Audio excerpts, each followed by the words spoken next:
Our special guest is Rob Abbott, owner and operator of Mystikal Mojo. How are you doing tonight, sir? Hey, what's up, Doc? It's been an adventure, folks. We had some technological problems that we sorted out, but we got it sorted, and here we are. Indeed. It was an adventure. Yes, indeed it is. How are you doing tonight, sir? I'm doing good. I'm doing good. Thank you so much for having me on. And we're dealing with this techno stuff. We're doing the very best that we can, and going We with made the some flow. serious progress. I am proud of us. We did the damn thing. Yes, we did the damn thing. We're trying to do the damn thing. Absolutely. So, on that topic, what do you think about the for some of us geezers when it comes to the online community and the new age and all the technology and how the information, because when I was coming up, you had to seek knowledge from your elders, and if you were lucky, if you were real lucky, you could walk into a bookstore or Barnes and Noble or a library and maybe find, but you didn't have the Google it at your fingertips at the time. Absolutely. Absolutely. As well, if you probably remember even further back than that, actually, as well, when I was a real little kid, which we'll get into, I'm sure, in a moment for my background and things like that. But also they had it was definitely way before the internet in this era. Us old school geezers, like you said a second ago. They also occasionally they had certain pamphlets or it was word of mouth. It was either a pamphlet or occasionally that you would find in certain regions, or you would it was word of mouth, especially particularly where and in the earlier part of because I was raised with Appalachian conjure. I come from a long line of root workers, thankfully and blessed really to have been in a family line of root workers, and conjure workers. Even though back in the day, we really a lot of times, particularly in my family, knowing the fact that my grandmother, along with her sisters and their people, their mothers and great aunts and grandmothers, and it's the whole line. It's the entire whole line down. And speaking of which, it's it was such a blessing because coming from all of that culture, not just the tricks, not just knowing, and we didn't even call it the work, we didn't even really call it conjure. It was just the work. That's one of the big differences as well. It was just part of your life. It's your culture. It's particularly being fortunate enough to be raised within, and knowing, I was raised with, honestly, my grandmother, thankfully, being part, Native American and indigenous. So I was raised with knowing, she always kept the chicken's feet by the door, and the Native American corn on the table, and certain cultural things and I would ask questions, and it was taught orally until the moment that she passed. So absolutely, things are so different. Things, as a lifelong practitioner, and I'm in my 40s now, so as a lifelong pretty much practitioner, to see the things the way that they were compared to the way they are, it's a trip. It's definitely interesting, and right there with you. Like growing up, it wasn't called, like you never really heard. Like if you heard phrases like hoodoo or conjure or anything like that, it was normally said by people that didn't do it and in a derogatory fashion.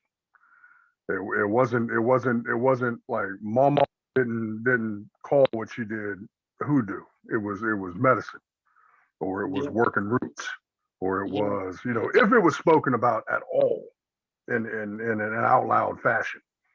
It was people would show up to Mama's porch. They would have a problem. She'd bring them in. They'd sit down with over a glass of iced tea and talk about the problem. Then Mama will go into a back room, come out 20, 30, 40 minutes with a package and a note and hand it off. And it sounds shady as hell now that you think about it, but that's how they were done.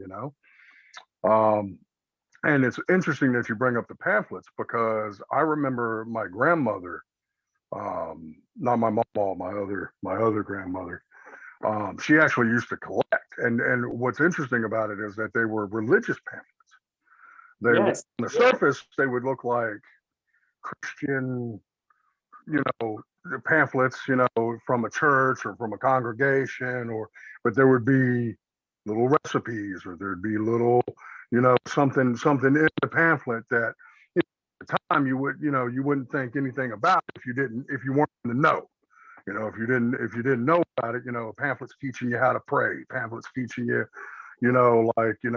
say this prayer when you have your tea, or, and all of that. And it was very interesting, but you didn't call it like the word spellcasting or witchcraft did not exist in the vocabulary.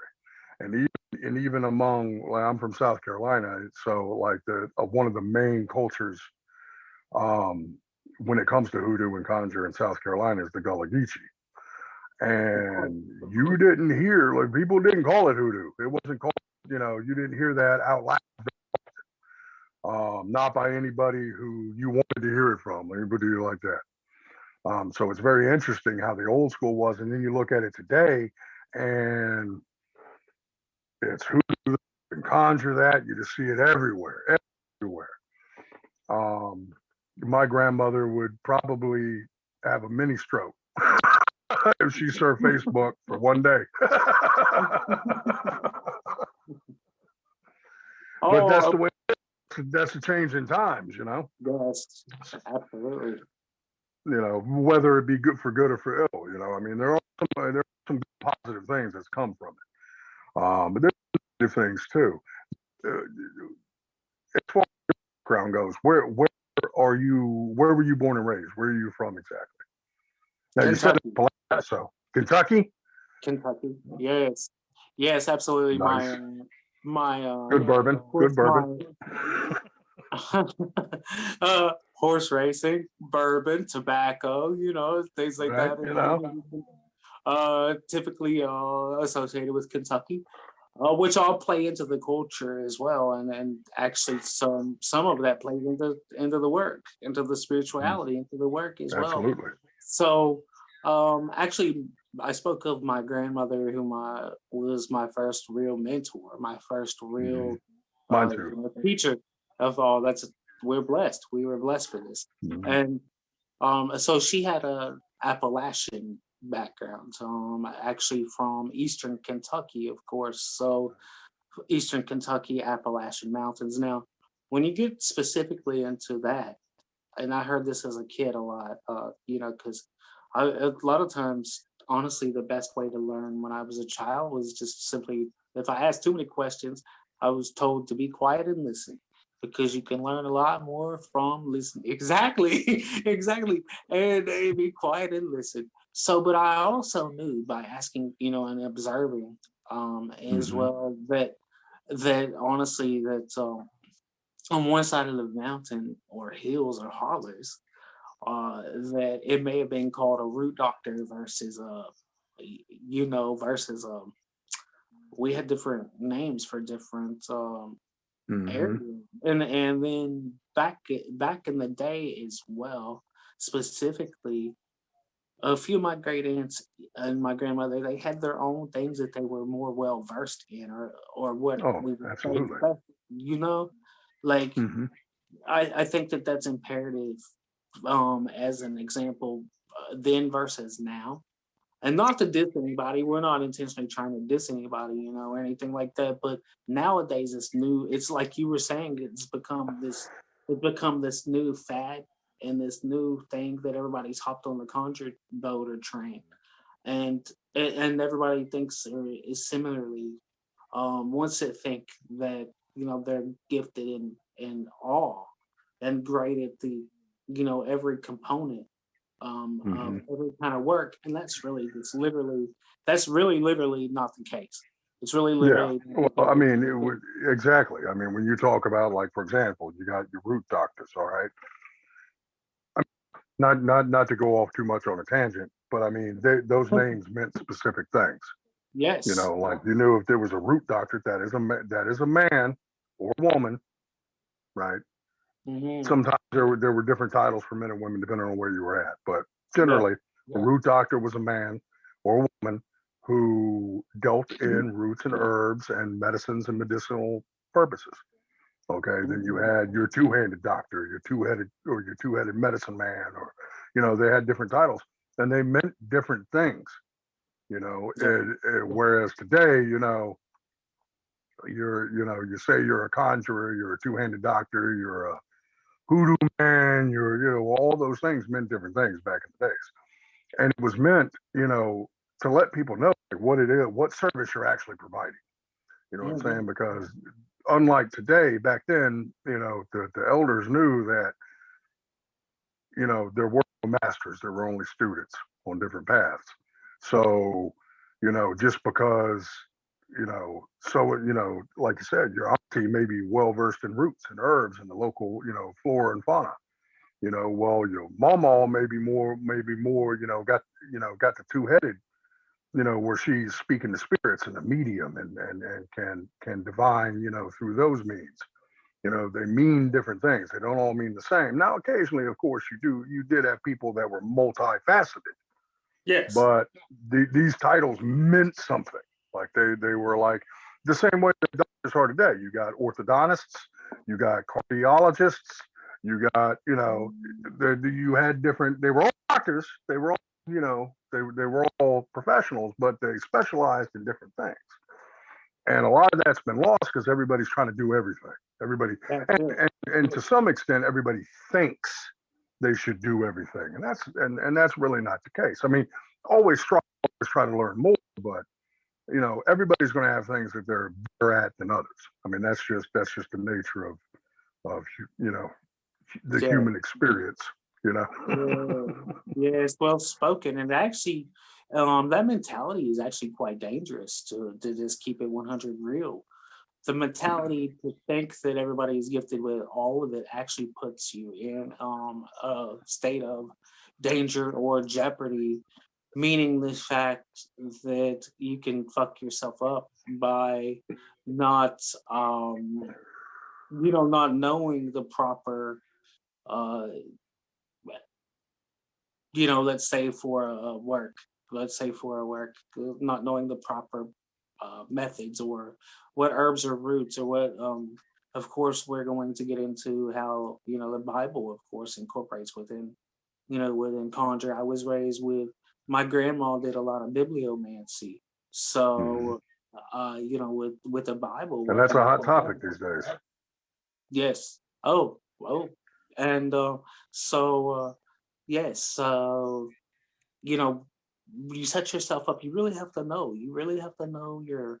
You really do. You really, it's imperative because if you really just, you're setting yourself up for a spiritual ass kicking. If you really just are, meddling around and Hmm. trying to dabble and thinking that you're an expert in all, instead of having your strong suits. That's Hmm. very important. It's really You important. know, and along with that, I mean, um, when you talked about the ass kicking, sometimes it's needed. I mean, I actually had that same experience myself. Um, back when I was young and dumb. Not that I'm brilliant right now, but back in my younger days when you first start getting into it, because of, like we said, when we were growing up, I didn't realize that what my elders did was quote unquote witchcraft or hoodoo until I was much older and had started looking into like the Goetia and other magical systems on my own, and then reading different books and like, well, wait a minute, that sounds familiar. That technique, or the way they talk about how they would anoint candles, or write petitions, or use certain prayers, and it's like I've seen some of my relatives do that in a different context, and then you look back on it and you go, oh shit, mama, mama.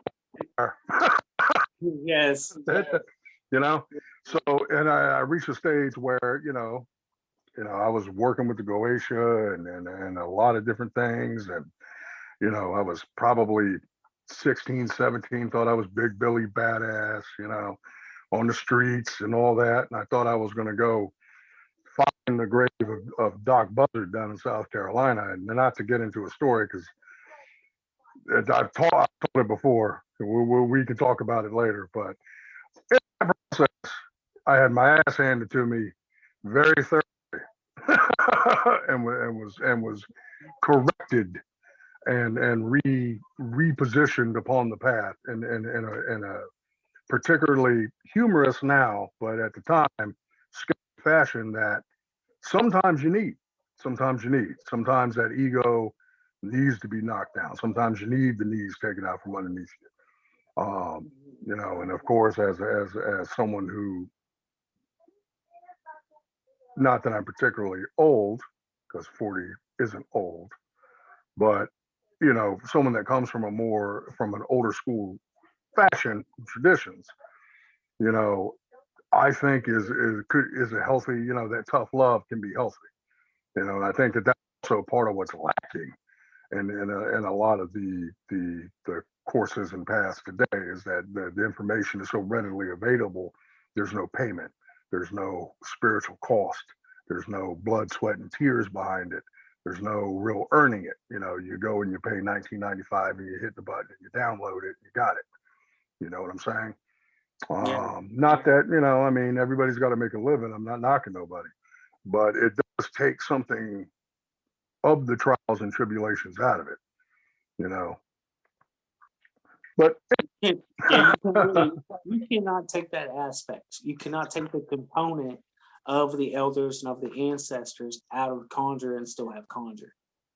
yeah, The it, blood it, display, it, it, the the generations before, and everything. It's very imperative that we always we always give our most high reverence to, and never take that component out of the work.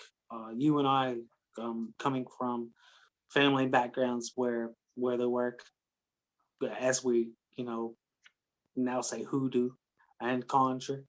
Me specifically, personally, being first with the Appalachian conjure, I have a long practice personally in my life of all mm, faceted, multifaceted areas of the occult specifically. So, coming from an Appalachian conjure background and then getting into in 2013, 2012, I similarly, honestly, a personal story of mine is that I developed, I well, when I was around 18, I 18 to 20, I was like, this is like the late 90s, early 2000, 2002, 97 to 2002.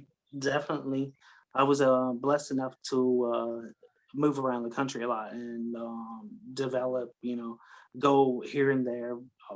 Naturally found myself going into botanicas, spiritual supply stores. I used to live in Miami, Florida, and Houston, Texas for a minute, and Palm Springs. And, I traveled around, and every single place that I had lived and traveled around to, I just naturally was inclined to go into botanicas. So thankfully, I was exposed to it a lot and mm, learned a lot at a few of these botanicas as well.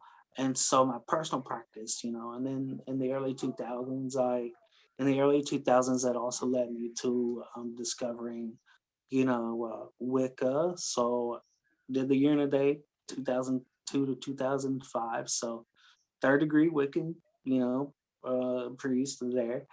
Then had our own personal grove for a couple years. Back to 2012 to skip forward a lot. Around 2011, 2012, I lived at a different residence.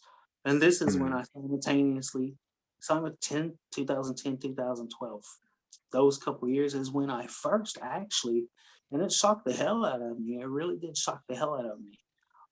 It's when I actually got into deeper Southern, more Southern You came hoodoo. full circle. Yeah. Yeah, came full circle back around to conjure, back around to as well. Yep. And it's odd. It's really odd because it called me back. It called me Hmm. back. It's not necessarily. I was really surprised as well. At one point, I developed a slight anxiety. Actually, more like a damn full blown phobia. I started to have really bad at the time. I thought they were incredibly intense, bad. Like I started to have these dreams pertaining to reptiles, pertaining specifically to alligators and crocodiles. Hmm. And it got so intense that I would see them on the TV or somewhere, and I'd be like, "Oh, I got to walk out the room." I just couldn't feel it feeling out at first. So Hmm. my ancestors and spirit guides came to me in dreams, and this is the time that I started to wrap my head. They told me to keep my head wrapped. They said, yes, yes. They literally came to me in my dreams. My grandmother, people that I recognized in my dreams, and said, "You need to keep your head wrapped." And I said, okay. So it's really great. It's really interesting. And then that's also when I discovered, honestly, that's also when I got into voodoo.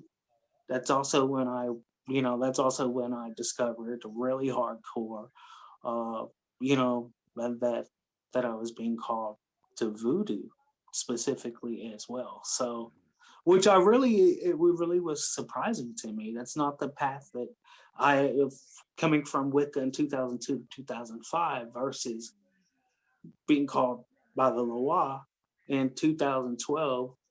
I was really surprised. I Well, was really brother, surprised in my own spiritual evolution on which and I direction. mean the I call that, I mean, that you were called home, brother. You Yes. went out into the world, you saw what there was to see, and when you was ready, you was called home, Mm-hmm. you Mm-hmm. know. So, and here we You're great, Doc. You're great, Doc. You really are. so what does Rob Abbott do on a daily basis as far as because here's I'm going to get off on another old man tangent. You know, me myself and I, when it comes to my own personal practice, it's every day. You wake Yeah. up, you got your ritual routine, you do your prayers, you do your services before you even do anything else for anybody else, before you even pick up the phone. This is, not to be too blunt about it, it's right in there with shit, shower, shave. Like this is the routine. And it's the dedication and discipline. What what It what is definitely your is. what it right?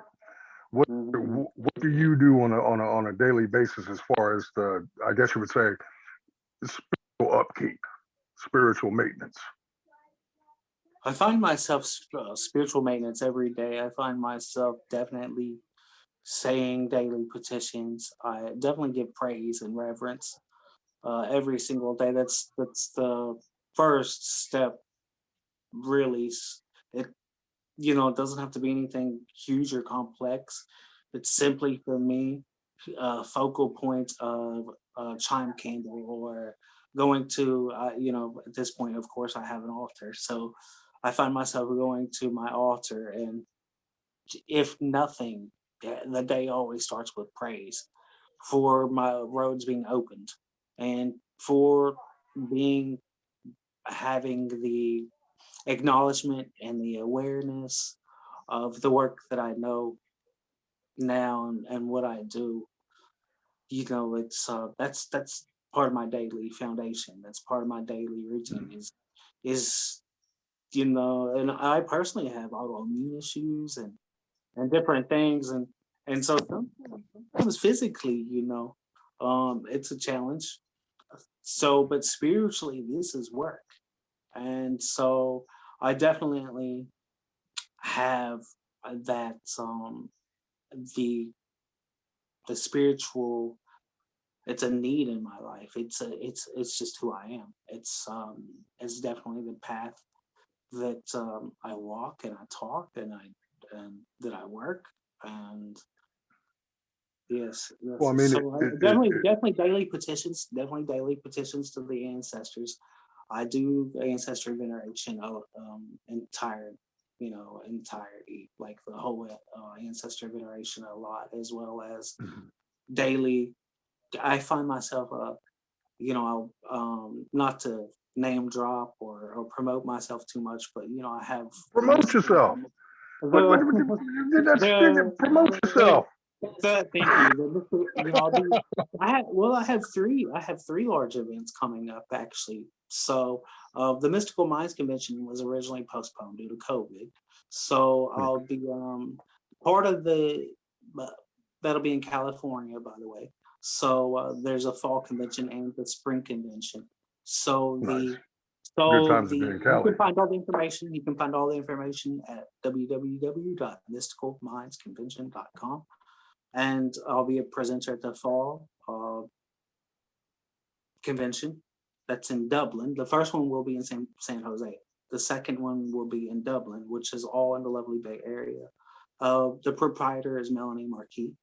And so I'll be teaching spiritual CPR at that particular workshop. I'll definitely be doing. Now, not to cut you off there, but spiritual CPR, that sounds extremely interesting. What exactly is spiritual CPR? Cleansing, protection, reversal. It's a necessity. It's a necessity in within your daily spiritual practice. Within my daily spiritual practice to do cleansing, protection, and sometimes reversal work. So at the convention at Mystical Minds, I will specifically be focusing on what to do when you fall under a crossed condition. So cleansings and be demonstrating a limpia or a cleansing. I'm pretty proficient at a few works, including egg cleanse and that type of cleansing for the convention's sake. So, time wise, workshop wise, things like that. That's Very part of the nice. workshop that I'll be doing there. And then I have another event in June in Indianapolis at the Divine Key coming up.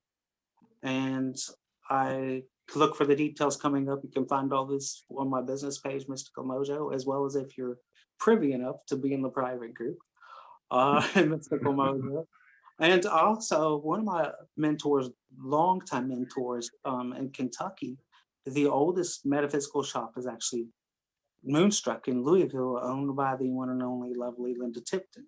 And Linda Tipton has been a mentor and close friend of mine a very long time. So I also have an engagement coming up at Moonstruck in Louisville as well. You can find all this on their websites as well as my business page, which will the details in the workshops will be more, in detail. I'll get the links for you and have them down in the description. We'll definitely be able to. We'll point people in the right direction there. Mr. Techno there. Going out. Ladies and gentlemen, saints and sinners, this episode of the Rum Bones is brought to you by the good folk at Grey Hedge. The folks over at Grey Hedge create some of the most beautiful and powerful spiritual products I have ever worked with. From pendulum scrying mirrors and handcrafted wands to a staggering array of spiritual oils, curios, and candles. The good folks at the Grey Hedge have what you need for all your spiritual and occult needs. So hop on over to www.etsy.com/shop/greyhedge, or you can find them on Facebook, Instagram, TikTok. The links will be in the description below. Come see what magic awaits for you over the hedge at the Grey Hedge. And we are back with Mr. Rob Abbott. That's right. You are a prolific reader. Thank you so much. Prolific. So My and my now face and just and got. I'm blushing. I'm blushing. My face. Thank you. and it's one of those things that while there are various different methods for divination and things of that within Appalachian culture, within Gullah Geechee and all of that, it's not, again, that's what, like we talked about earlier, it's not these. And I know conjure, I know strong old school conjurers that can't for shit because that's not their, that's not in the repertoire. You know what I'm saying? That's just not a skill they have. They can do amazing things in other areas, but that's not one of them. That is one of the skills that you possess and one of the skills that you were very good at. So where did you get introduced to divination and the methods that you use, and how did you develop that over the course of time, as close as you can give me? I first of all, thank you. Thank you. I'm so humbled. I really am humbled. You really just touched my heart. Thank you so much. Oh, I you Robert, I remember specifically without tools. Without tools. I didn't pick up my first divination tool personally until I was 19 or 20, and I started just to naturally read palms first. And then shortly after, I picked up tarot. And so this was in 97. So I've been actually reading cards and using tools since 97. So way over 20 years, 97, 98, definitely. But I was born clairvoyant. I, uh, I remember, just simply as a child without any tools, without cards, without bones, without any divination tools, that being having the sense of feeling very different, definitely feeling very different, and definitely knowing the fact that I had these certain senses that necessarily other folks didn't necessarily act on or acknowledge, perhaps. And so I lifelong lifelong, and plus, again, coming from the culture and remembering the things that I remembered as a child, like seeing a lot went on in my grandma's house, and being she was from a large freaking family too, large freaking family, and she was the peacekeeper. And I saw works, like growing up, I saw a lot of works, and I, of course, learned orally and things like that. So I was exposed to bibliomancy and exposed to dowsing and different types of divination as a kid as well. So I definitely became more proficient, and started reading tarot actually in 97. No, palms in 97 and 98. Tarot, technically about 2000, the year 2000 exactly. And then more recently, over the years, I've also incorporated. I mean, I can read. Really, I read a lot. I read with a lot of different tools. I read bones. I read mirrors, scrying mirrors. I read with smoke. I read with dice. I read with cards. I read with in the last and believe it or not, even though that I was raised with playing cards and had a playing card reading, actually I didn't start reading with playing cards until more recently, which I find so much validity with. It's amazing.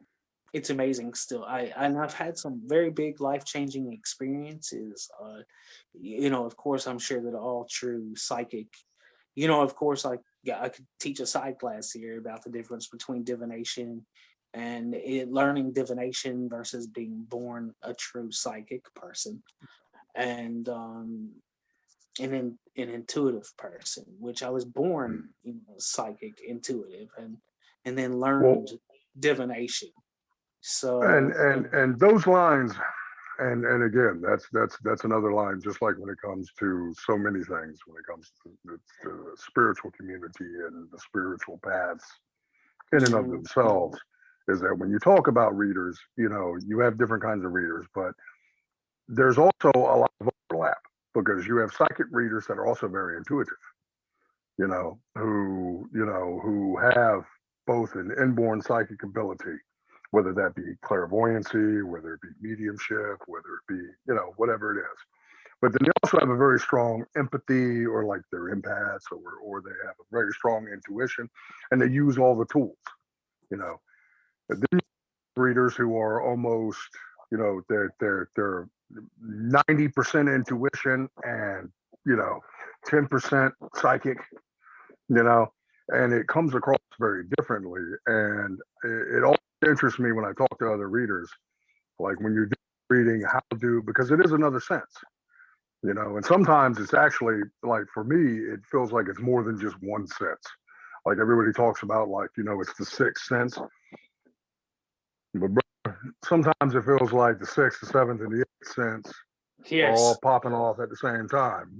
yes. So, like, I tell people, like for me particularly, like when I was very young, I had a lot of deja vu prophetic dreams. Like when I was really young, they used to terrify the shit out of me. But as I got older, it became more of a, because Hollywood shows you that, like, when you're psychic, you see these grand, like the Dead Zone, Stephen King's The Dead Zone, and all that. You see these big grand visions and all of that, which sometimes happen. I'm not saying that it can't happen. I'm not saying it doesn't happen. But like for me, like when I'm just doing the daily thing, a lot of times I just know shit.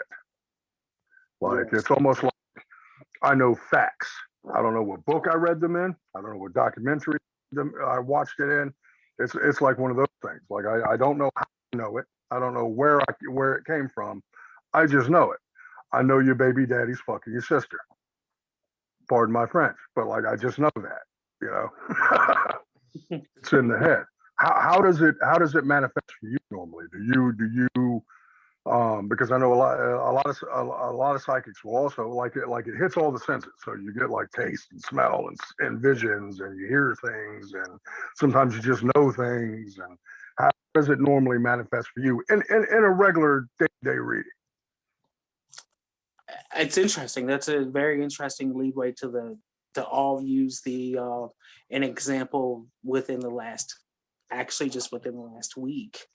Honestly, dreams have always been a very big thing for myself.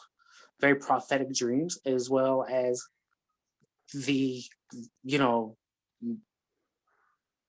now being able to pick up tools and throw the cards and ask spirit to through your divination tools to definitely give you more insights and Mm-hmm. capabilities and to tap into those intuitive abilities and psychic abilities.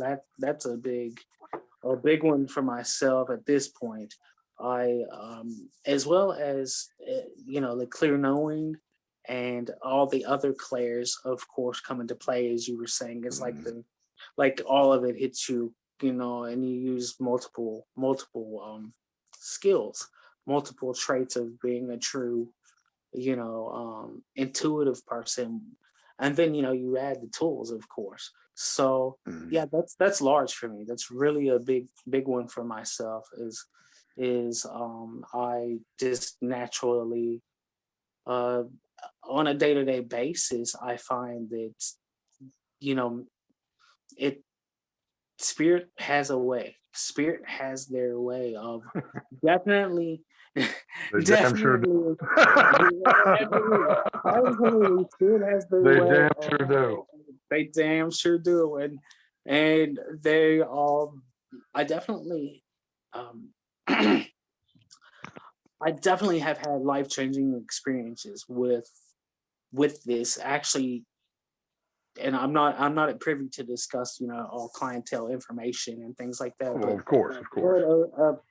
within the last 6 weeks, actually, here, I've actually been contacted in a couple open cases with the that are still open with the KSP through the family that it involves and things like that for house cleansings and blessings as well Hmm. as divination or psychic. It takes a lot of drive.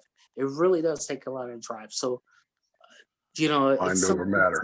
some yes, sometimes it's the simplest thing as well as a daily affirmation. It's a daily affirmation. It's a daily, for lack of a better word, petition, prayer, or mantra. It can be as simple as getting up in the morning, having your coffee and stirring your coffee a certain way, knowing the fact that that you're going to therefore have a cup of black coffee as well. Put it on over for your ancestors too, and Hmm. start. That's particularly quite common in my case.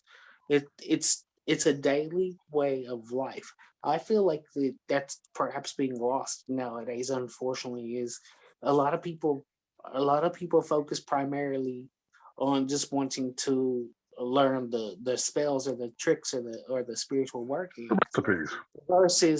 versus actually literally this is a daily way of living and a daily practice and a daily way of life. And Absolutely. I find that that's very important.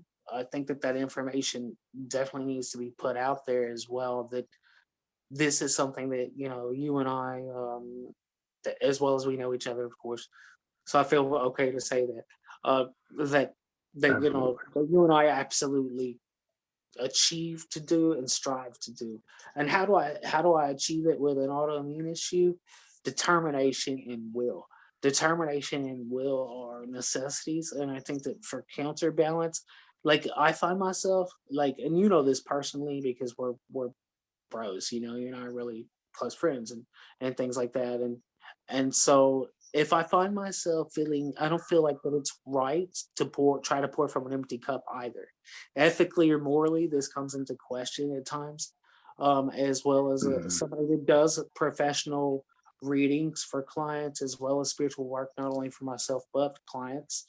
So, so I won't do those things if I find myself feeling like that I'm trying to pour from an empty cup. Like so to Oh, keep my absolutely. to keep. I don't think that's morally or ethically fair for people. Hmm. So to keep myself honestly on the upkeep, I found that you know honestly, and it's cliche. It really is cliche to say, but roots and herbs. I don't like Western meds, so I think depending on a person's condition, this is old school. I mean, like this is really old school. Like depending on your conditions, I'd rather treat myself. I'd rather be treated with natural supplements and herbal supplements than a lot of Western meds. So I try to stay Hmm. off the Western meds and just and try honestly to have a strong foundation with your spirits and with your ancestors. It is amazing. It is Hmm. amazing when you actually the accomplishments that you can achieve. Um, Specifically when you have that particular foundation, when you have that, and us being blessed, to know our ancestors is great as well. Your grandmother's name and your people, and I know my grandmother's name and my people, and I can name on down the line to a point of ancestors. But then that's also important in our petitions when we petition to petition those that are known and unknown, but only Hmm. those who are willing to aid and assist. You ain't trying to call Yeah. Chomo Uncle down the line to help you in some kind of love work. I There, do know that a lot of my ancestors were bootleggers. A lot of them were gangsters. A lot of them came from other cultures and other ethnicities. But there, you don't want to call everybody for everything. You exactly, you want to make sure that like you said, who are willing to help, who are able to help, who are, you know, you want to come correct on that note because you know maybe Uncle Joe isn't the best guy giving you love advice. You know.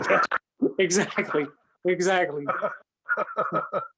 He served, 35 years and in the state. Maybe he ain't the best one to talk about your finances. Right. It's you got to be a man, and that's part of that, being honest with yourself and being real with it, and that's part of it too. Um, I have really enjoyed this conversation. It was a real treat. Thank you so much. One thing before we wrap up here, though, I want you to pimp yourself a little more. Where people find you if they're looking for you? Thank you again, Doc, for everything. Ashe. And I really appreciate this. I've really enjoyed this. My sinister bro, Dr. Crow. Thank you again, everybody. May be blessed as you bless me always. You can find me on Instagram. You can find me on TikTok even. Oh my goodness, I need to step up those accounts though. I really don't. I'm so old school. You me both. You me both. You me both. Yeah. So all my you can find me on Instagram, TikTok, and of course the big old, now I hear it's for old people, Doc. I hear we're doing the old school thing on Facebook nowadays. But regardless, you can Still definitely hoping they bring MySpace back.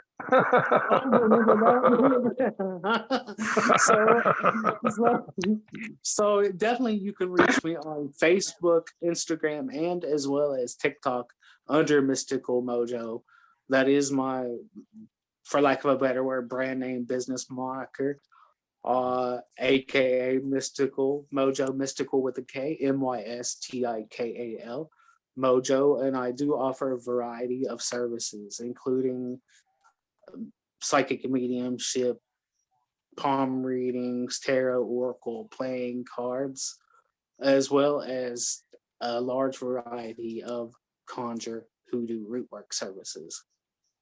Different styles, different workings. Consultation, of course. A consultation is always needed to seek, if you're going to seek spiritual work, if you're going to come for spiritual workings, consultation is absolutely at least a consultation.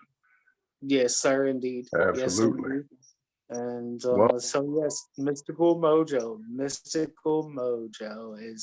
is definitely the best route to reach me, and I look forward to hopefully many more conversations with you, Doc.